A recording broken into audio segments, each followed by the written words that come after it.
नमस्कार दोस्तों, स्वागत है आप सभी लोगों का स्टडी ग्लोब्स पर। हाल ही में एक किताब रिलीज होने वाली है। मनोज मुकुंद नरवणे जो कि आर्मी के चीफ रह चुके हैं, इनके द्वारा एक किताब को लिखा गया है। पहली बात तो यह है कि इस किताब को रिलीज होने में काफी समय अब लग सकता है। दूसरी बात यह है कि इस किताब के अंदर ऐसी कुछ बातें लिखी हुई हैं जिसको लेकर सरकार जो है सकते में आ सकती है। अभी ना आए, हो सकता है कि कुछ समय बाद सरकार को कुछ मुश्किलात का सामना करना पड़े। सरकार के सामने कई ऐसे मुद्दे और भी छिड़ सकते हैं आर्मी, एयरफोर्स या फिर नेवी को लेकर, जिसको सरकार को जल्द ही जो है वो समाधान निकालना पड़ेगा। हमेशा सिक्के के दो पहलू हुआ करते हैं। जब हम लोग जीवन को जीते हैं तो हमारे जीवन के अंदर सुख भी होता है और दुख भी होता है। इस लेक्चर के अंदर मैं आप लोगों को दो पॉइंट आउट करूंगा।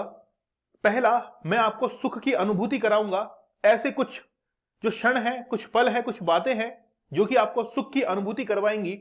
और दूसरी तरफ कुछ क्षण ऐसे हैं जिनको सुनकर आप बड़े दुखदायक हो जाएंगे। सुनिएगा, पहले सुख की अनुभूति जो है वो आप लोगों को करवाई जाती है। बात यह है कि हमारे देश के अंदर बेरोजगारी काफी है। अनएम्प्लॉयमेंट इतना ज्यादा बढ़ चुका है कि लोगों को अब रोजगार की जरूरत है। सही समय पर, सही टाइम पर अगर उनको जॉब नहीं दिया जाए तो हो सकता है कि वो मेन स्ट्रीम से किसी और दूसरे स्ट्रीम पर चले जाए, और एक ऐसा स्ट्रीम जिसको कभी भी किसी ने सपने में ना सोचा हो। जैसे हम लोग कहते हैं कि कई बड़ी गैंग्स जो है वो बन जाती हैं, लॉरेंस बिश्नोई, ऐसे बहुत सारे गैंग्स जो है वो बन जाते हैं। इसलिए सरकार ने सोचा कि ये बेरोजगार युवा जो है इसको बहुत अच्छे से काम पे लगाना चाहिए। इसलिए सरकार की तरफ से एक स्कीम लाई जाती है, अग्निपथ स्कीम।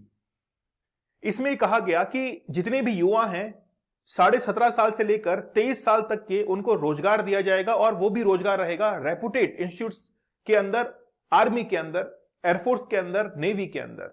युवा बड़े खुश हो गए कि वाकई में हमको जो है जॉब दी जाएगी। अब कहां पर? आर्मी के अंदर बड़ी तादाद में भर्ती की जाएगी। 4 साल तक आपकी भर्ती की जाएगी, मतलब आप लोग 4 साल तक वहां पर रहेंगे। 6 महीने की ट्रेनिंग आप लोग को दी जाएगी, और जब आप लोग रिटायर होंगे उसके बाद में 12 लाख रुपए आप लोग को दिए जाएंगे। ये बड़ा अच्छा है। इनमें से कुछ लोग यानी कि 25% लोग जो है उनको परमानेंट कमीशन कर दिया जाएगा। लेकिन ये जो सुख की अनुभूति हो रही है, इसके सिक्के का दूसरा पहलू भी आप लोग जान लीजिए।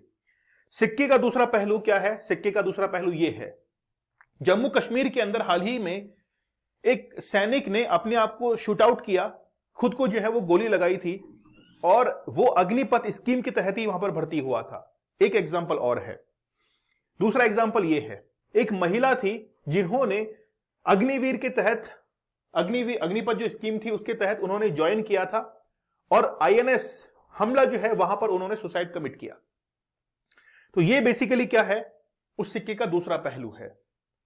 क्या आप लोग ये मान सकते हैं कि एक व्यक्ति जो कि 4 साल डिफेंस के अंदर जॉब करेगा और उसके अंदर इतना पेट्रियटिज्म आ जाएगा, वो देशभक्ति के इतने गुणगान करने लगेगा, 6 महीने के अंदर क्या जबरदस्त उसके अंदर पावर आ जाएगी कि वो देश के लिए कुछ भी कर गुजर जाए। क्योंकि जब कोई भी व्यक्ति, आप देखिए कि आर्मी के अंदर जितने भी लोग भर्ती होते हैं वो शुरुआत से लेकर लगभग उनकी आधी लाइफ तो ट्रेनिंग के अंदर ही बीत जाती है। वो जहां भी उनकी पोस्टिंग होती है, जम्मू कश्मीर में, सिक्किम के अंदर जहां पर भी उनकी ट्रेनिंग होती है, वहां पर स्पेशल एक ट्रेनिंग के तहत उनको वहां पर पोस्टिंग दी जाती है। तो 6 महीने की ट्रेनिंग में हम लोग इस चीज को कैसे निर्धारित कर सकते हैं कि वो देश के लिए सब कुछ कर गुजर जाएगा? तो सिक्के के दो पहलू मैंने आप लोगों को बता दी। अब हम आते हैं अपने पॉइंट के ऊपर। हाल ही में एक किताब जो है वो रिलीज हुई है। किताब का नाम आप लोग देखिए, 4 स्टार्स ऑफ डेस्टिनी। मंजिल तक पहुंचने के जो 4 सितारे हैं उनके बारे में लिखा गया है। मनोज मुकुंद नरवणे, और बहुत बेहतरीन खुलासे जो है वो किए हैं। इनकी किताब अब रिलीज नहीं हुई है अभी तक तो, लेकिन इन्होंने कहा है कि जल्द ही किताब रिलीज होगी, और रिलीज होने के बाद आप सभी लोगों तक लगभग 500 साढ़े 500 रुपए में पहुंच जाएगी। इंडियन गवर्नमेंट ने एक अग्निपथ स्कीम जो है उसको इंट्रोड्यूस किया था जून 2022 के अंदर, और उसके बाद में कई अग्निवीर जो है उनको शामिल किया गया था। इसी के ऊपर army chief general MM Naravane ने एक किताब लिखी, 4 स्टार ऑफ डेस्टिनी। देखिए, अब ये जो किताब लिखी गई है, बेसिकली इसमें कुछ बातें लिखी गई है जिसको मैं आप लोगों को पॉइंट आउट करवाना चाहता हूं। 31 दिसंबर 2019 से लेकर 30 अप्रैल 2022 तक इन्होंने प्रमुख के रूप में कार्यभार संभाला था, और इन्होंने कहा कि मैंने जिस समय इस चीज को प्रपोज किया था, मैंने कहा था कि ऐसा कुछ होना चाहिए कि टूर ऑफ ड्यूटी स्कीम का जो है प्रस्ताव इन्होंने दिया। ये उसका स्कीम का नाम है कि पीएम मोदी को उन्होंने जो है स्कीम का प्रस्ताव दिया 2020 के अंदर। इसमें अग्निवीरों की तरह ही जवानों को कुछ समय के लिए भर्ती करने का सुझाव दिया गया था, जो सिर्फ इंडियन आर्मी के लिए था। यहां पर यह चीज ध्यान में रखने वाली बात है, इन्होंने कहा था कि सिर्फ और सिर्फ इंडियन आर्मी के अंदर होना चाहिए ऐसा, क्योंकि अगर दूसरी जगह ऐसा होता है, नेवी के अंदर, एयरफोर्स के अंदर, तो वहां पर कुछ मुश्किलात आ सकती हैं। और मुश्किलात यह है कि वहां पर बहुत बड़े बड़े एसेट्स काम में लिए जाते हैं, जैसे हेलीकॉप्टर उड़ाया जा रहा है, एक फाइटर जेट उड़ाया जा रहा है, या फिर वहां पर सेवाएं दी जा रही हैं, या फिर हम लोग कहें कि नेवी के अंदर बड़े बड़े जहाज जो है उनको संभाला जा रहा है, तो वहां पर प्रॉब्लम आ सकती है। इसलिए सिर्फ आप इंडियन आर्मी के लिए जो है भर्ती कीजिए। लेकिन कुछ समय बाद प्रधानमंत्री कार्यालय जो है वहां से एक अग्निपथ योजना सामने निकल कर आती है, without any concern Manoj Mukund Naravane.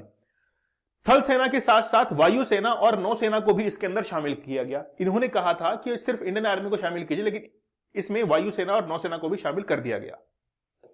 दूसरी बात है, सेना ने 75% जवानों को सेवा में बनाए रखने की अपील की थी। मतलब बात यह है कि अगर आप 100 लोगों की भर्ती कर रहे हैं, उनमें से 75% को आप परमानेंट कमीशन के तौर पे लीजिए और 25% को रिटायर कर दीजिए। इनके ये प्रस्ताव था। सरकार ने बिल्कुल इसका उलट किया। सरकार ने क्या किया कि 75% जवानों को सेवा में बनाए रखने और 25% को मुक्त करने की बात कही थी, लेकिन सरकार ने सिर्फ 25% अग्निवीर को ही जो है कार्यकाल के बाद 15 साल तक सेवा में रखने का फैसला किया, बाकी सब रिटायर हो जाएंगे। लेकिन सरकार ने एक अच्छा काम भी किया कि जो रिटायर हो रहे हैं उनके लिए दूसरी जो गवर्नमेंट जॉब है वहां पर रिजर्वेशन दिया गया। सीआरपीएफ, सीआईएसएफ, वहां पर आपको रिजर्वेशन मिलेगा, या फिर आप किसी भी स्कीम में जाते हैं तो आपको वहां पर रिजर्वेशन मिलेगा। साथ में आपको 12 लाख रुपए रिटायरमेंट के तौर पर दिए जाएंगे, कि ताकि आप लोग जो है वो आराम से अपनी जिंदगी जो है थोड़ा सा और उसको आगे पुश कर सको। ये बहुत अच्छी बात थी सरकार की तरफ से। अभी अग्निवीर स्कीम क्या है पहले वो समझ लीजिए। सरकार ने सेना के अंदर भर्ती करने के लिए एक स्कीम को रिलीज किया, जिसमें 17.5 साल से लेकर 23 साल तक का युवा अप्लाई कर सकता था। उसकी पहले 6 महीने की ट्रेनिंग होगी और 4 साल तक के लिए उसको एक फील्ड ऑफिसर की जॉब पर दे दिया जाएगा। इसमें कहा गया कि पीबीओआर मींस कि आपको बड़ी रैंक नहीं दी जाएगी, आप जो है वो बिलो ऑफिसर रैंक के अंदर रहेंगे। बीओआर बिलो ऑफिसर रैंक के नीचे रहेंगे और वहां पर अपनी सेवाएं देते रहेंगे। और बाकी मैंने आपको बता ही दिया है। तो पहला तो यहां पर इन्होंने किताब के अंदर खुलासा किया। दूसरी बात यह है, इन्होंने कहा था कि हमने जो है वो सेना के अंदर वेतन वृद्धि की भी बात की थी। सरकार ने कहा कि अग्निवीर जो है उनको 20,000 रुपए पर मंथ सैलरी दी जाएगी, लेकिन सरकार ने कहा कि हमने वेतन वृद्धि में सिफारिश की और फिर वेतन बढ़ाकर 30,000 रुपए किया गया था। तो 20,000 रुपए काफी कम था, ऐसा इनका कहना था, और हमने प्रपोज किया कि 30,000 कीजिए। फिर बाद में जाकर सरकार ने 30,000 का सुझाव जो है वो मान लिया था। दूसरी बात यह है, अब देखिए इस किताब के अंदर केवल अग्निवीर के बारे में नहीं लिखा गया है, इसके अलावा यह भी लिखा गया कि गलवान घाटी में जो क्लैश हुआ था उसके बारे में जिक्र किया गया। लेकिन पहले हम लोग जो अग्निपथ वाला है उस चीज को क्लियर कर देते हैं कि यहां पर जो है किताब को लेकर कंट्रोवर्सी क्यों है। देखिए किताब के अंदर जो बातें लिखी गई हैं, मुकुंद नरवणे कह रहे हैं कि मैंने केवल इतना प्रपोज किया था कि आर्मी के लिए एक ऐसी शॉर्ट स्कीम आनी चाहिए जिसमें युवाओं को भर्ती किया जाए कम समय के लिए और उनमें से 75% को रख लिया जाए, बाकी को आउट कर दिया जाए। सरकार ने उल्टा किया। तो ऐसी खुलासे जो है उस किताब के अंदर हुए हैं। अब तो किताब रिलीज जब होगी तो और भी कई बातें जो है वो सामने निकल कर आएंगी। इस किताब के अंदर यह भी कहा गया है कि ये जो गलवान का क्लैश हुआ था वो हुआ किस दिन था। वो हुआ था गलवान वाला क्लैश जून 2020 के अंदर, और उस दिन हुआ था जिस दिन शी जिनपिंग का जन्मदिन था, और जन्मदिन का तोहफा जो है वो हमने दिया। तो पहली बार चीन और उसकी पीपल लिबरेशन आर्मी को सबसे घातक मुठभेड़ का जो है वो सामना करना पड़ा था। चाइना के लगभग 40 जो है वो जवान मारे गए थे और हमारे 20 जो है वो शहीद हुए थे। ठीक है, तो ये बातें जो है इस किताब के अंदर लिखी हुई हैं। तो गलवान का जो क्लैश है उसके बारे में लिखा गया, और एक चीज इसके अंदर और क्लैरिफाई की गई कि वुल्फ वॉरियर कूटनीति और सलामी स्लाइसिंग रणनीति दोनों को समझिए। वुल्फ मतलब भेड़िया क्या करता है, डराता है, और डराने के बाद सलामी स्लाइसिंग मतलब छोटे छोटे स्लाइस। चाइना को कहा गया कि चाइना डराता है और डराकर छोटे छोटे टुकड़े जो है उसको हथिया लेता है। जैसे अरुणाचल प्रदेश में वो क्या करेगा, डराएगा पहले तो, और फिर क्या करेगा, छोटा सा स्लाइस वहां पे काट के उस पर अधिकार जमाना शुरू कर देगा। यही वो नेपाल और भूटान के साथ में करता है। जो छोटे देश हैं उनके साथ में पहले उनको दबाने की कोशिश करता है, उनको जो है प्रेशराइज करता है और वहां से छोटे छोटे टुकड़े जो है वो काटना शुरू कर देता है। तो मनोज मुकुंद नरवणे ने अपनी किताब के अंदर इस चीज का जिक्र किया कि यह चाइना की कूटनीति है। भारतीय सेना ने इसको बहुत अच्छे समझा। तो गलवान में भारतीय सेना ने चीन और दुनिया को दिखा दिया कि बस अब बहुत हो गया है। और जून 2020 में भारतीय सेना और पीएलए के बीच जो झड़प हुई थी उसमें 20 जवान शहीद हुए थे और 40 ज्यादा सैनिक जो थे वो चाइना के मारे गए थे। लेकिन चाइना ने इस चीज को स्वीकार ही नहीं किया, क्योंकि पूरी दुनिया को पता था कि चाइना के बहुत सारे सैनिक जो है उसके अंदर मरे हैं क्लैश के अंदर। ठीक है, तो ये पूरा का पूरा लेक्चर था। अब देखना होगा कि किताब को लेकर क्या कंट्रोवर्सी और क्रिएट होती है आगे। लेकिन बस बात यह है, कंक्लूजन अगर हम लोग लेक्चर की बात करें तो कंक्लूजन यह है कि सेना एक हमारा अभिन्न अंग है। उसके अंदर हम लोग कोई भी जो है वो ऐसी चीज को बर्दाश्त नहीं कर सकते जो कि हमारे लिए ही घातक हो जाए। हमारे लिए एक एक सैनिक बहुत महत्वपूर्ण है। अगर सैनिक अपने ऑन ड्यूटी सुसाइड्स कमिट करने लग गए, ड्यूटी को छोड़कर भागने लग गए, वो चीज जो है वो बर्दाश्त नहीं हो पाएगी। एक एक सैनिक जो है वो बहुत महत्वपूर्ण होता है। और ये क्या होता है, ये 20,000 30,000 सैलरी क्या है, व्हाट इज दिस? क्या आप सैनिक जो अपना परिवार छोड़कर वहां पर लड़ रहा है उसको 30,000 रुपए के लिए आप वहां पर लड़वाएंगे?